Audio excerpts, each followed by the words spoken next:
আজ বানাবো একটা দারুণ স্টার্টার রেসিপি, চিলি বেবিকর্ন।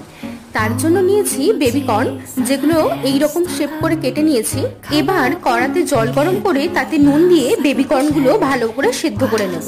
এবার এই সেদ্ধ কর্নগুলোর মধ্যে নুন, গোলমরিচ গুঁড়ো, আদা বাটা, রসুন বাটা, কাঁচা লঙ্কা বাটা দিয়ে মাখিয়ে নিয়ে তাতে 4 টেবিল চামচ কর্নফ্লাওয়ার আর 1 টেবিল চামচ ময়দা দিয়ে জল ছাড়া ভালো করে মাখিয়ে নেব। এবার কড়াতে সাদা তেল গরম করে বেবিকর্নগুলো গোল্ডেন ব্রাউন করে ভেজে নেব।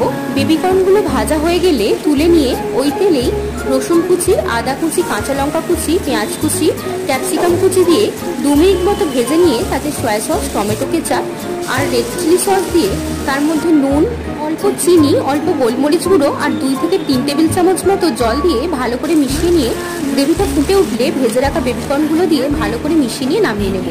এই চিলি বেবিকর্ন রেসিপিটা খেতে কিন্তু দারুণ হয়েছিল।